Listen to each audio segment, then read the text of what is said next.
우리 아버지 하나님의 거룩한 성도 여러분, 지나간 한 주일 동안 하나님의 크신 은혜 안에 평안하셨을 줄로 믿고 우리 아버지 하나님께 감사와 영광과 찬양을 돌립니다. 지금 전 세계적으로 두 가지 재림의 징조가 우리의 가슴을 흔들고 있습니다.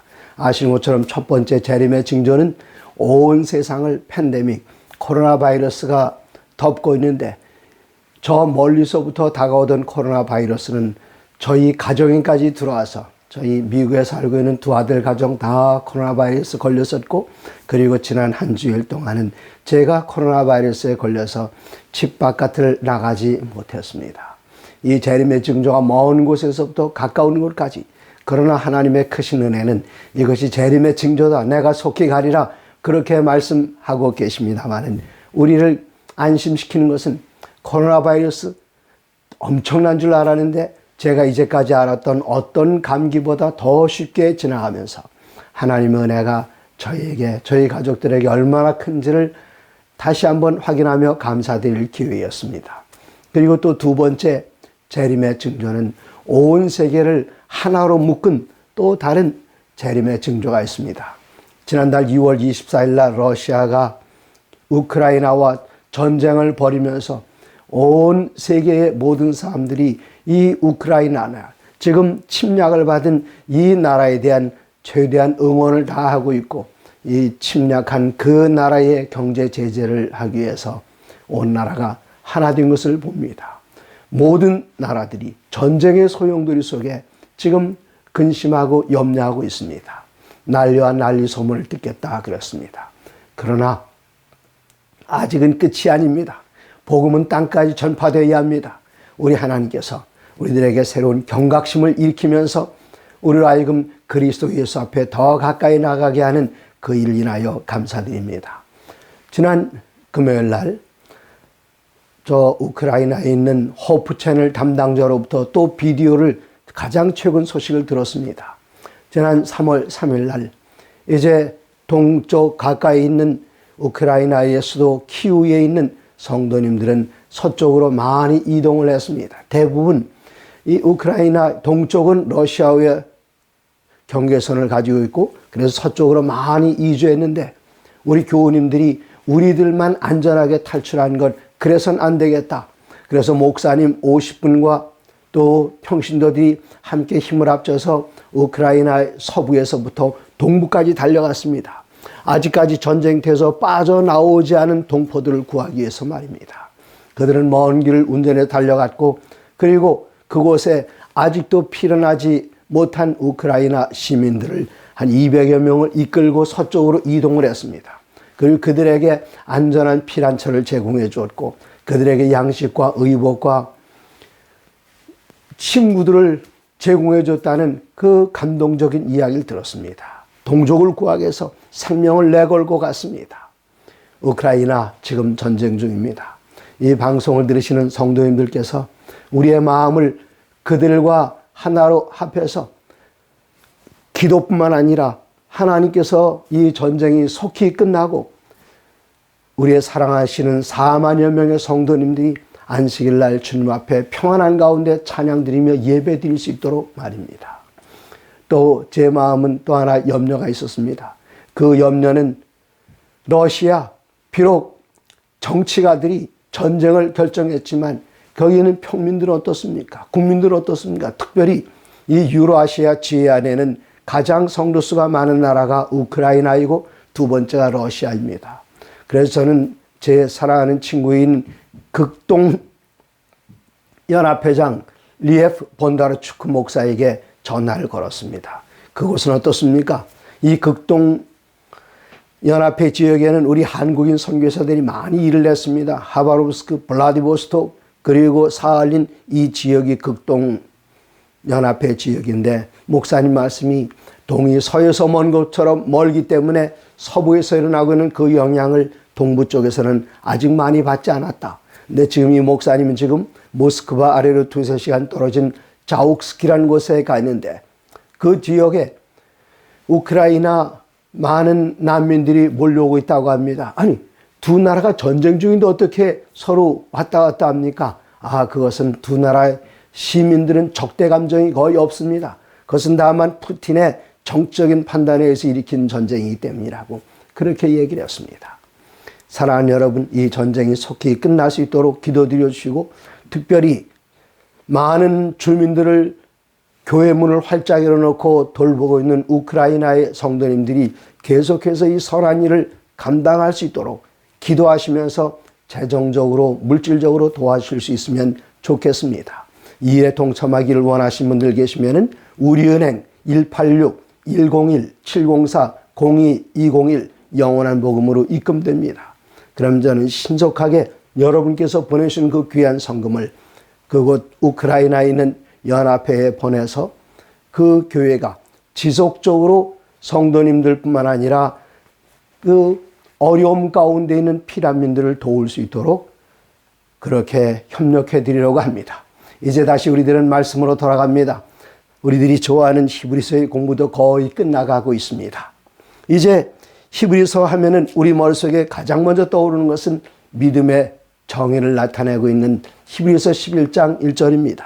믿음은 바라는 것들의 실상이요 보이지 않는 것들의 증거니 선진들이 이로써 증거를 얻었느니라. 그러면서 히브리서 11장 전체는 저 멀리 아벨로부터 시작해서 믿음으로 그러면서 그 믿음의 용사들 한 사람 한 사람씩 이 기다란 레이스의 경주에 나서고 있습니다.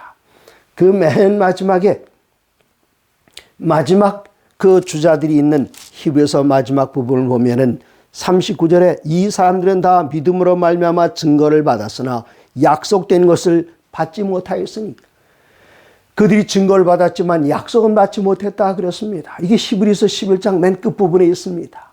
그럼 이 약속을 누가 받을 수 있을 것인가?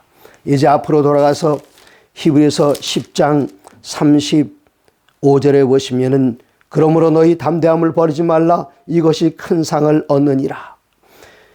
너희에게 인내가 필요함은 너희가 하나님의 뜻을 행한 후에 약속하신 것을 받기 위함이라. 아벨로 시작해서 아브라함, 모세 이런 많은 믿음의 용사들이 지나가지만 그들은 약속을 받지 못했지만 여기에 보면은 너희에게 인내가 필요함은 너희가 하나님의 뜻을 행한 후에 약속하신 것을 받기 위함이라. 이 약속하신 것을 마침내 받을 사람들은 여러분과 저입니다. 그러므로 우리는 어떻게 해야 되는가? 37절에 잠시 잠깐 오면 오실 예가 오시리니 지체하지 아니할지라. 나의 의인은 믿음으로 말미암아 살리라. 또한 뒤로 물러가면 내 마음이 그를 기뻐하지 아니하리라. 이젠 거의 이 경주가 끝나가고 있습니다. 이 약속을 받은 사람들은, 이전에 달려가신 분들은 약속을 받지 못했지만 여러분과 저는 이 약속을 받는 사람들 가운데 있다 그랬습니다. 경주가 다 끝나가고 있는데 우리가 여기서 포기할 수는 없습니다. 고지가 바로 저긴데 예서 말 수는 없다. 우리들은 한 조각 심장만 남고들랑 부둥켜 안고 달려가야 합니다. 나의 의인은 믿음으로 말미암아 살리라.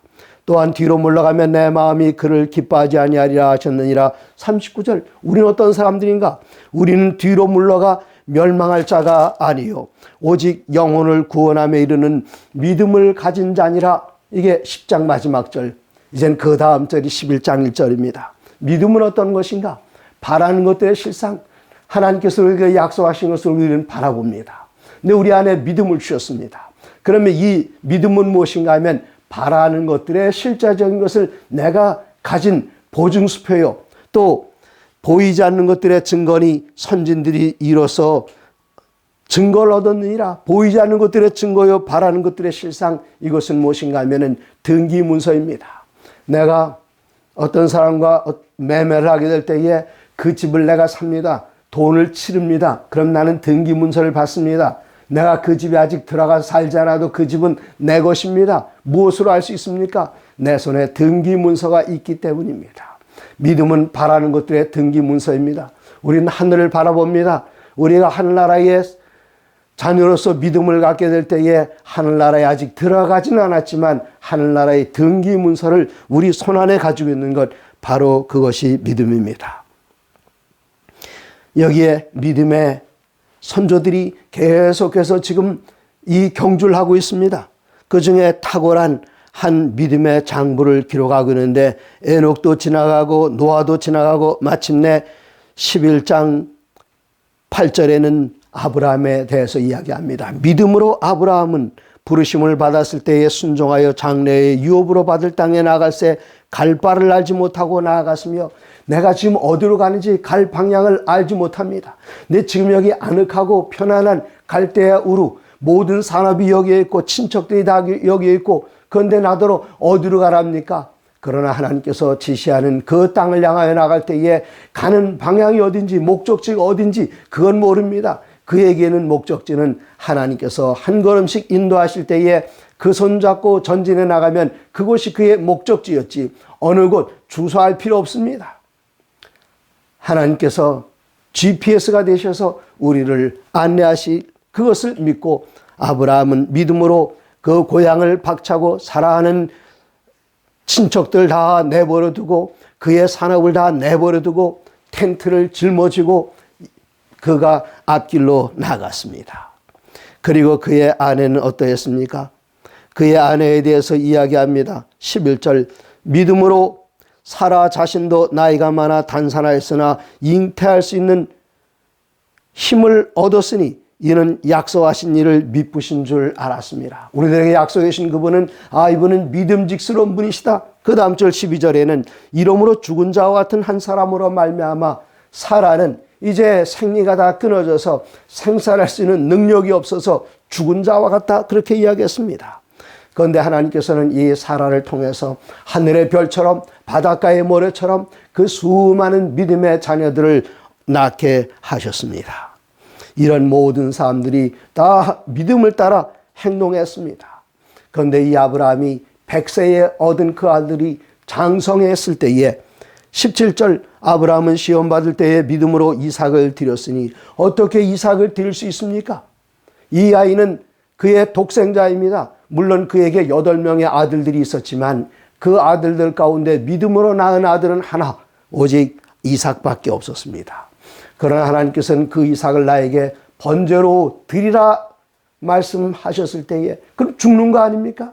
어떻게 이 아들을 통해서 하늘의 별처럼 많은 자녀들이 생산될 수 있습니까? 그러나 그는 믿음으로 이 아들을 하나님께 번제로 드려서 이 아이가 죽었을 때에 하나님께서는 어떻게 하실 것인가? 18절, 그가 하나님이 능히 이삭을 죽은 자 가운데서 다시 살리실 줄로 생각한지라. 죽은 자 가운데 다시 살아나는 것 두 글자로 부활입니다. 이제까지 부활의 전례가 없었습니다. 부활에 들어본 적도 없었습니다. 그러나 이 아브라함은 하나님을 믿는 사람이었기 때문에 하나님께서 이삭을 부활시켜줄 부활에 대한 소망, 부활에 대한 그 믿음, 앞으로 본 것이 한 번도 이전까지 부활한 사람을 본 사람이 없었지만 그는 바라는 것들의 실상을 손안에 넣고 그 믿음으로 나아갔기 때문에 하나님께서는 이 이삭을 그에게 돌려주셨습니다. 그래서 이삭은 죽음도 경험하기 전에 부활을 체험한 사람입니다. 믿음으로 이러한 모든 일들이 이루어졌습니다. 믿음의 장부들이 계속해서 전진하고 앞으로 나갑니다. 그 다음 23절에는 모세가 났을 때에 부모가 아름다운 아이임을 보고 석 달 동안 숨겨 왕의 명령을 무서워하지 아니하였으며, 그 일이 믿음으로 이루어진 일이었습니다. 그때에 아들을 낳으면 그 아들은 다 나일강 물속에다 집어 던져서 죽였어야 했는데 이 아들을 믿음으로 숨겼습니다. 그리고 믿음으로 저 바로의 공주의 집안에 보내서 그곳에서 성장할 수 있도록 하면서 믿음으로 그 가족들은 남아서 기도드렸습니다. 마침내 모세가 장성하였을 때에 24절, 믿음으로 모세는 장성하여 바로의 공주의 아들이라 칭함받기를 거절하고, 이게 어디 쉬운 일입니까? 바로의 공주의 아들, 이것은 그 다음 바로가 될 수 있는 바로 영순이입니다. 바로 영순이. 그냥 여기 가만히 있기만 하면은 그 다음 바로가 되어서 전 세계에서 가장 강한 나라의 통치자로서 온 세상을 손에다 놓고 흔들어 그 권세를 누릴 수 있었지만, 모세는 바로의 공주의 아들이라 칭함을 거절하고 도리어 하나님의 백성과 함께 고난받기를, 여기 가만히 남아있으면 모든 영광을 한 몸에 받게 될 텐데 그가 선택한 것은 하나님의 백성과 함께 고난받는 것을 선택했습니다. 그 고난을 잠깐의 죄악의 낙을 누리는 것보다 더 좋아하고, 이 죄악의 낙이라고 우습게 생각할 수는 없습니다. 죄를 짓는 사람들이 왜 다 거기 빠져들어갑니까? 그 죄악의 낙이 얼마나 강한가 하면 우리를 유혹하고 우리를 끄집어 들이기 때문에 이걸 끊어버리기가 상당히 어렵습니다. 그러나 이 모세는 잠깐 누리는 것이라 그랬습니다. 모세는 말하기를 인생이 70이요 강건하면 90이라 그랬습니다. 그가 120까지 살았지만 그 120까지 영광을 누릴 수 있었다 할지라도 그것을 잠깐이라 그랬습니다. 그때 만일 이 모세가 좋아요, 어머니 제가 이 나라의 바로가 되겠습니다 하고 남아있었으면 그는 바로가 됐겠죠. 그러면 우리들은 오늘날 모세를 볼 수 있습니다. 모세를 어디서 볼 수 있습니까? 저 박물관에 가보면은, 제가 여러 나라의 박물관에 가보면은 이집트에서 빠져나온 그 미이라들을 볼 수 있습니다. 왕들의 무덤에서 캐놓은 그 미이라가 눈 감고 수많은 사람들의 구경거리가 되어서 석관 속에 누워 있습니다. 그리고 거기에 이 임금의 이름이 있었는데, 우리가 자칫 잘못했으면은, 모세가 한번 생각 잘못했으면은 모세의 미이라를 구경하고 다녔을 겁니다. 그런데 지금 모세는 어디에 있습니까? 하나님께서는 이 모세를 일으키셔서 부활시키셔서 저 영원한 하늘에, 지금 하늘에서 생존 인물로 모세가 그곳에 가 있습니다. 무슨 결과입니까? 그가 믿음으로 잠깐 이 세상의 낙을 누린 것을 버리고 바로의 공주의 아들이라 칭함을 거절하고 하나님의 백성과 함께 고난받기를 더 좋아하고 그리스도를 위하여 받는 수모를 애굽의 모든 보화보다 더 큰 재물로 여겼으니 이는 상 주심을 바라봅니다. 그는 이 땅에서 잠깐 동안 누리는 영화보다는 하늘의 영원한 상을 바라보았습니다. 믿음은 바라는 것들의 실상입니다. 마침내 모세는 그 실상을 얻었습니다. 그가 하늘에 가 있습니다. 얼마나 아름다운 이야기입니까? 이제 이야기는 계속 진행됩니다. 계속 진행되다가 마침내 거의 끝부분에 가서 믿음으로 누구는 그렇게 이야기하는데, 모세는 가나안 땅을 향하여 백성들을 이끌고 왔고 그의 후계자 여호수아가 나오게 됩니다. 근데 이 여호수아는 여기에 나오는 모든 인물들 중에 예수님을 가장 많이 예표하는 사람인데 여호수아의 이름은 빠졌어요. 믿음으로 여호수아는 여리고성을 함락하고 가나안 땅에 들어가, 그런 표현이 안 나옵니다. 왜 그럴까요?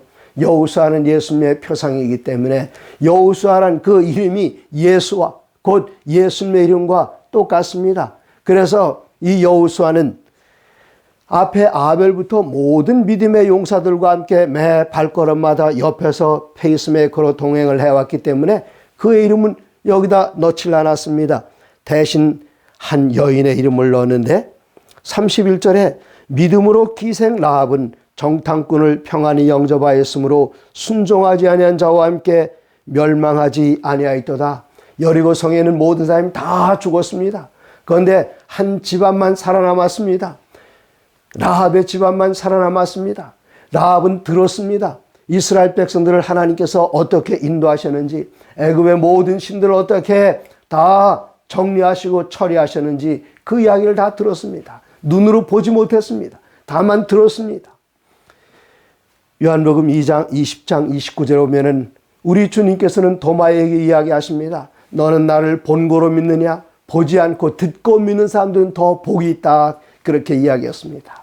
여기 라합의 이름을 기록해 놓은 것은 보지 못하고 우리 주님을 믿는 여러분과 저를 위해서 라합의 이름을 여기에 기록해 놨습니다. 그 출애굽의 역사, 이적의 역사를 들을 때에 이 라합의 가슴은 뛰었습니다. 그리고 마침내 이 라합의 이름은 예수님의 족보의 한가운데 자랑스럽게 올라가는 영예를 누리게 되었습니다. 그 이유가 무엇입니까? 그는 보지 못한 것을 보는 것처럼 믿었기 때문에 그렇습니다.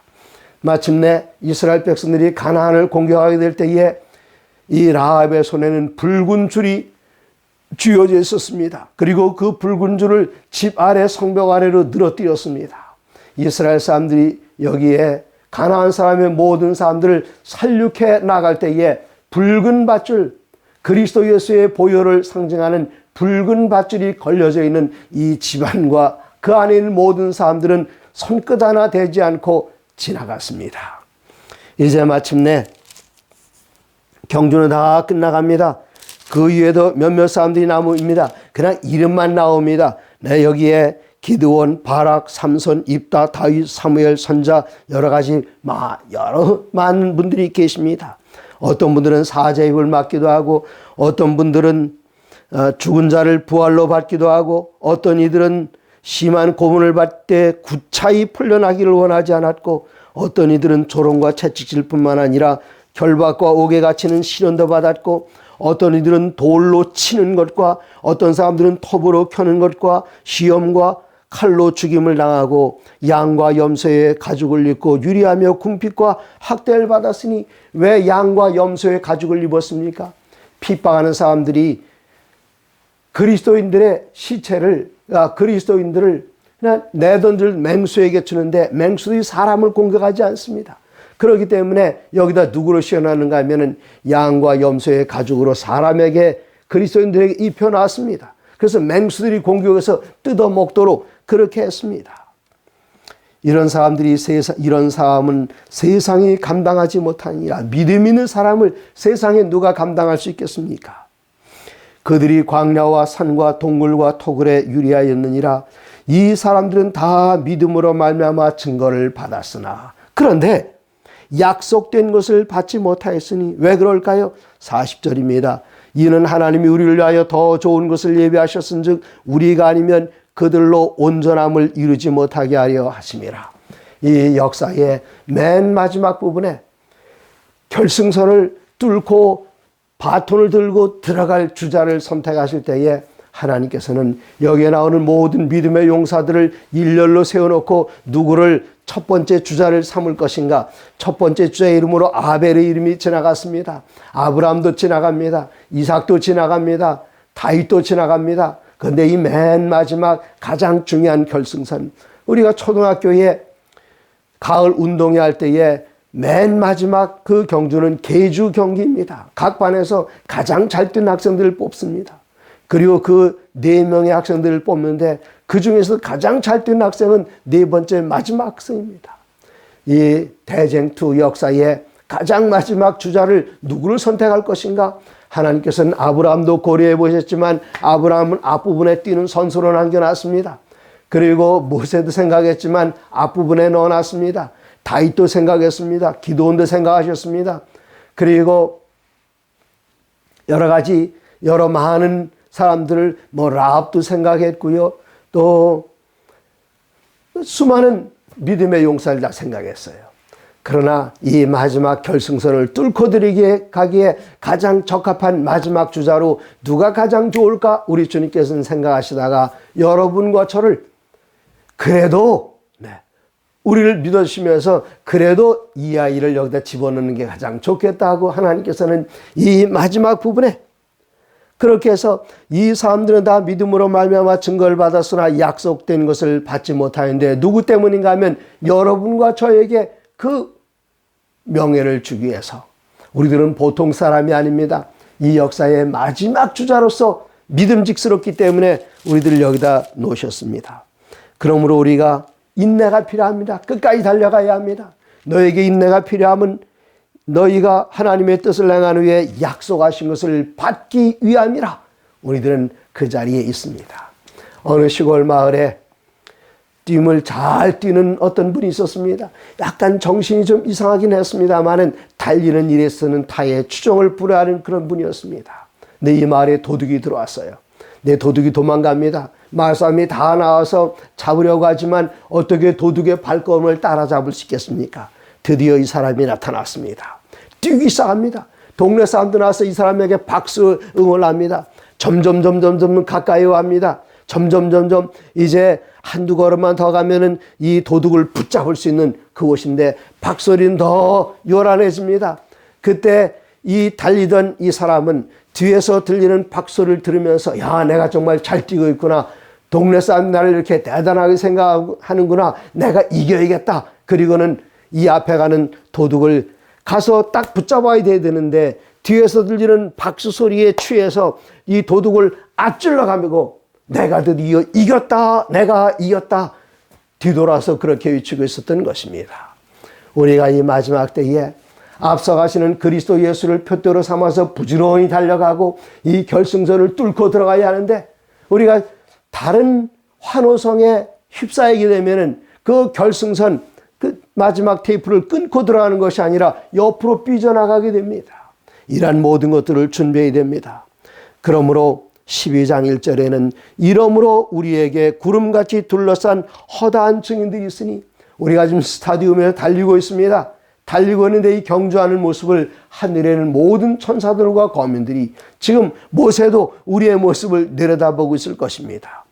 이러므로 우리에게 구름같이 둘러싼 허다한 증인들이 있으니 모든 무거운 것과 얽매이기 쉬운 죄를 벗어버리고 인너로서 우리 앞에 당한 경주를 경주하며, 여기에 얽매이기 쉬운 모든 죄를 다 벗어버린다.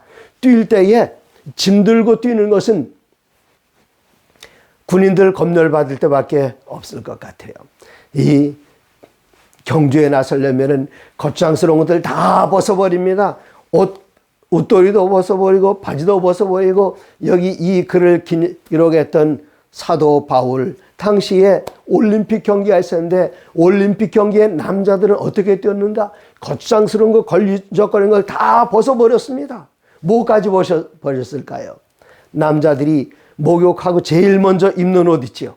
그리고 목욕탕에 들어갈 때 제일 나중에 벗는 옷 있죠. 그것도 다 벗어버렸습니다. 쉬운 말로 말하면 누드로 알몸으로 뛰었단 말입니다. 거창스러운 것 다 벗어버렸습니다. 그리고 공기 저항까지 줄이기 위해서 이 바람도 다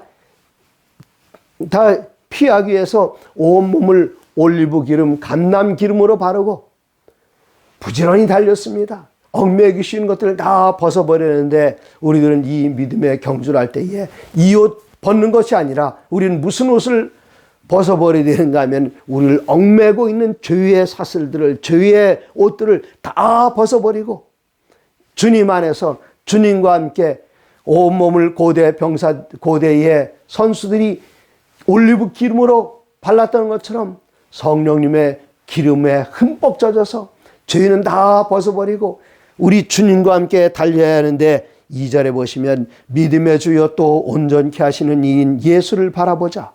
예수님께서는 믿음의 주인이십니다. 믿음의 창시자이십니다. 그분을 바라보고 우리들은 달려가는데, 우리 앞에 당한 경주를 경주하며 믿음의 주여 또 온전케 하시는 이인 예수를 바라보자. 왜 예수님을 바라봐야 하는가 하면은, 예수님께서는 이 경주를 다 마치시고 골인하셔서 하늘에 가 계시는 분이십니다.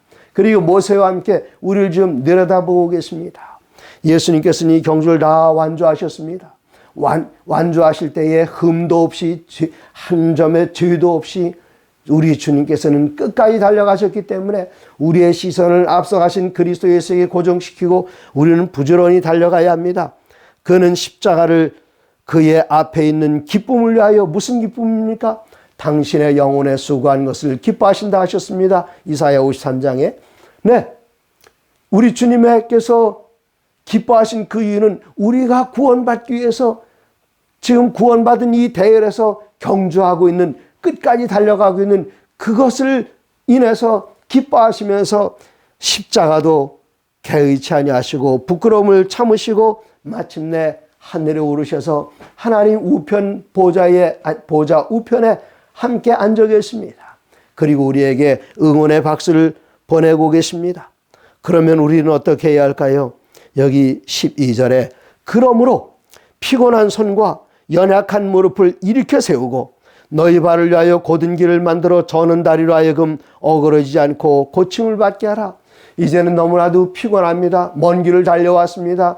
손도 피곤하고 발도 피곤합니다. 이 발에 힘이 빠져서 흔들리고 있습니다.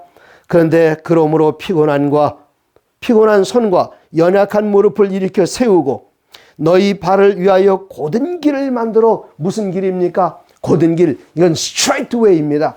가다 꾸불꾸불하는 길도 아닙니다. 이 곧은 길은 누구신가 하면은 요한복음 14장 6절에서 말씀하시는 예수님이십니다. 이 곧은 길은 어떤 분이신가? 우리가 이미 그 앞에서 지난 시간에 보았습니다. 10장 20절에 그 길은 우리를 위하여 휴장 가운데로 열어놓으신 새롭고 산 길이요 살아있는 길이십니다. 우리가 달리기 힘들어 우리의 다리에 힘이 빠졌습니다. 이때 우리들은 그 길을 찾아야 되는데 그 길이 바로 새롭고 살아있는 길, 움직이는 길, 무빙 워크웨이입니다. 네, 예수님께서 우리를 위하여 무빙 워크웨이가 그 위에 우리가 몸을 맡기고 주님과 함께 달리십니다. 저는 다리로 하여금 어그러지지 않고 고침을 받게 하라. 이 예수님께서는 우리의 페이스메이커가 되십니다. 마라톤 경주나 기다란 그 경주를 할 때는 페이스메이커가 있습니다. 이 페이스메이커의 목적은 자기가 제일 먼저 들어서 금메달 따는 것, 이것이 그 사람의 목적이 아니라 자기가 도와주는 선수의 이 속도를 조절해 주는 겁니다. 이 마라톤 40km가 넘는 이것을 달려갈 때에 페이스를 제대로 조절하지 못하면 중간에 지치게 됩니다. 지난번 우승자를 할지라도 완주를 못합니다. 이땐 페이스메이커가 도와줍니다.